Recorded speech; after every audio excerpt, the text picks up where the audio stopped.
mamie, j'ai trouvé ça dans le grenier, regarde. On va ma chérie, qu'est-ce que... Mamie, ça va? Il est beau le miroir. Dans le noir, il fait tout bizarre, on dirait qu'il est 3D. Mamie, tu vas bien? Maman, tu es toute pâle, tu te sens bien?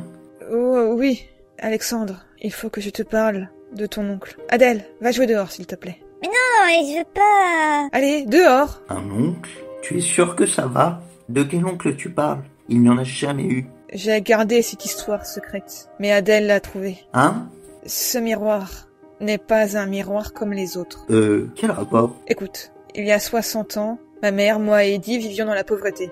Eddie était mon petit frère, insouciant. J'avais 12 ans, lui 8. Maman cumulait plusieurs travails pour pouvoir nous nourrir. Par épuisement, elle perdait certains de ses boulots, comme celui d'aide à domicile. Elle s'était endormie chez un client. Puis vint le jour de mes 13 ans. Pour marquer le coup et me féliciter pour mon dévouement pour l'école, Eddie et la maison, elle tenait à m'offrir quelque chose d'une certaine valeur. Mais on n'avait pas d'argent. C'est en rentrant du travail qu'elle a trouvé ce qu'elle cherchait. Un miroir parfait. C'était une voisine qui lui en avait parlé quelques jours plus tôt. Cette femme travaillait dans l'usine à miroirs de la ville voisine. Ces miroirs parfaits ont été le fruit d'un projet important pour développer la région. Leurs tarifs prévus pour la vente en auraient fait des produits luxueux. Mais pour une raison mystérieuse, le projet a été abandonné et la production test a été détruite. Tous, sauf un. Et c'est ce miroir. En quoi est-ce lié à ce Eddie? Et pourquoi m'avoir caché son existence? Qu'a-t-il fait de grave? Laisse-moi finir, tu comprendras.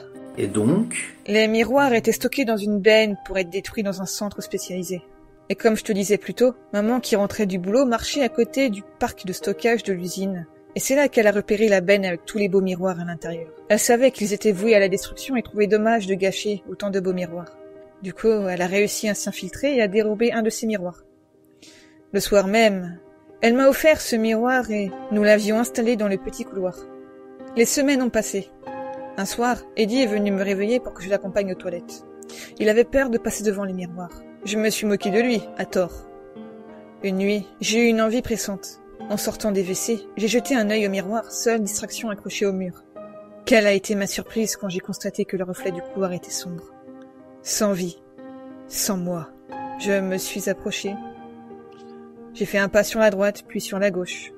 Toujours rien. Mon reflet n'y était pas. Par contre, le reflet de la pièce se déplaçait. Comme si je regardais au travers d'une fenêtre.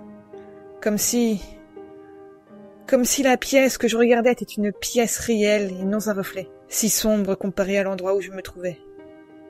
L'ampoule était faible, mais normalement, sa luminosité aurait dû être identique au reflet. Je me souviens parfaitement du sentiment que j'ai ressenti. Cette sensation, étrange, effrayante, mais fascinante.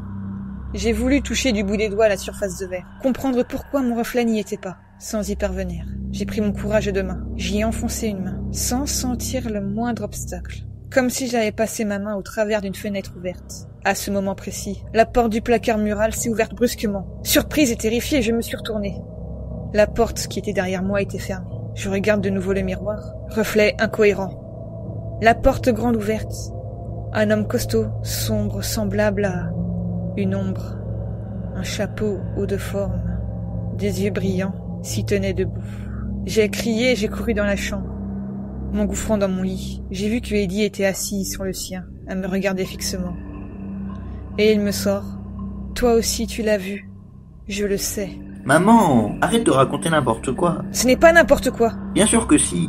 Tu dérailles. Je vais appeler ton médecin. Je crois que tes cachets te rendent folle. Ta fille l'a vu aussi. C'est pour ça qu'elle a dit que le miroir était bizarre. Quoi?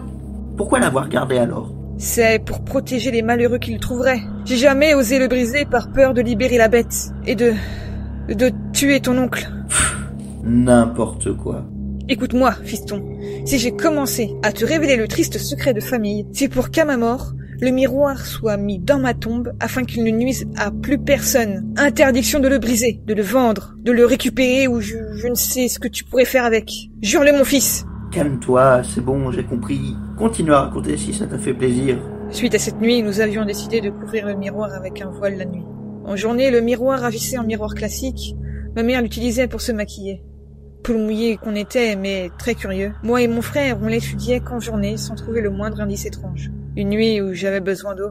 Je passe devant le miroir sans y prêter attention, me sentant en sécurité. Dans la cuisine, je remplis un verre d'eau, quand soudainement un léger courant d'air glacé a soufflé sur ma nuque. Alors sur le coup, je n'y ai pas vraiment prêté attention. Mais quand je suis arrivé au niveau du miroir, j'ai eu la peur de ma vie. Le voile se balançait comme si un vent léger sortait de ce miroir. J'ai fini la nuit sur le sol de la cuisine. J'avais trop peur de passer devant. Trop peur que l'homme sombre m'attrape. Le lendemain soir, après que maman se soit couchée, nous avons décidé de prendre notre courage pour résoudre le mystère du miroir sans fond. Le voile posé sur ce dernier nous prouvait que ce miroir n'était pas ordinaire, que rien n'était illusion, que tout ce que nous avions vu était réel. C'est-à-dire? La partie flottante du voile était à l'intérieur du miroir, dans l'encadrement. Tout tremblant, nous avons ôté le voile en fermant les yeux, s'imaginant l'homme ombre foncer droit sur nous.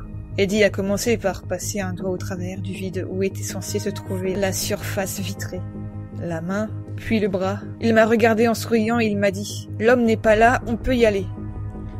Je passe ma tête à l'intérieur. Après avoir jeté un œil partout, je valide son information puis lui dis ceci.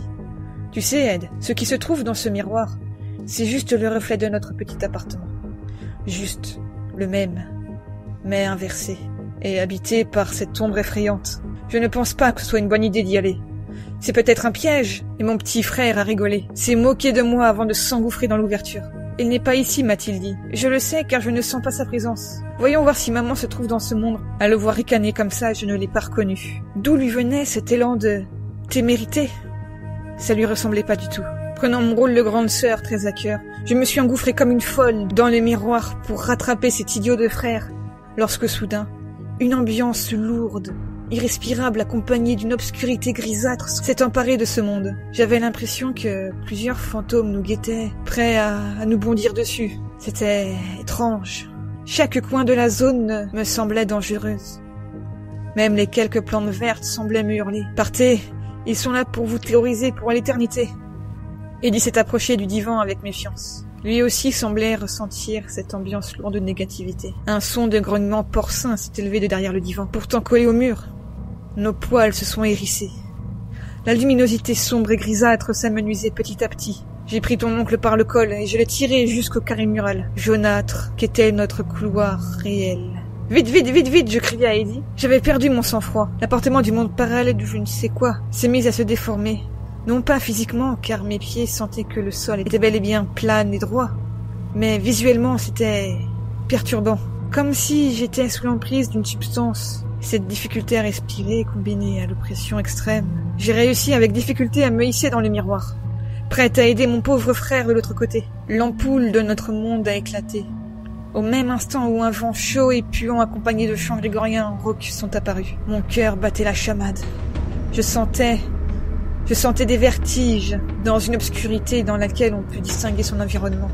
J'ai vu mon frère hurler mon nom en agrippant les bords de contreplaqué du cadre. J'ai vu ses jambes se faire tirer par des mains invisibles. Il a lutté en hurlant de terreur. J'ai essayé de le tirer vers moi sans succès. Des dizaines de mains blanchâtres, translucides, se sont mises à lui chatouiller les aisselles. J'en ai des frissons. Les côtes, le ventre, la nuque. Toutes ces mains. Ah, j'étais pétrifiée d'horreur. Le pire, c'était Eddie. Terrifié à un point que personne sur cette planète n'ait connu ce sentiment extrême de peur et d'impuissance absolue. Comme si ce n'était pas déjà atroce. Des visages translucides sont apparus dans tous les coins des couloirs et du salon visible. Des trous béants, sombres et déformés, en guise d'yeux, de bouche. Certains d'entre eux mettaient des cris porcins, pendant que d'autres chantaient grégorien. Alex, va me chercher un peu d'eau s'il te plaît. Je me sens pas très bien. Ça m'épuise de te raconter ces souvenirs. Merci. Merci beaucoup, Alex. C'est là que j'ai fait ma première crise cardiaque. Cet excès de stress, d'émotion, cette scène d'horreur, l'obscurité qui m'envahit avant que la lumière ne me réveille à l'hôpital avec un nouveau cœur et une mère détruite de l'intérieur. Officiellement, la disparition d'Eddie est classée sans suite. Officieusement, L'entreprise nous a versé une grosse somme d'argent pour détruire le miroir. Mais nous avons réussi à ruser pour détruire un autre miroir. Nous avions peur que la bête ne soit libérée et que Eddie ne meure. Mais c'est du délire. Arrête de raconter n'importe quoi. Reste pour la nuit et accroche le miroir si ça te chante. Tu verras que c'est la vérité. Dès que tu ne verras plus ton reflet, tu entendras Eddie hurler. Et la bête humanoïde canée. N'importe quoi.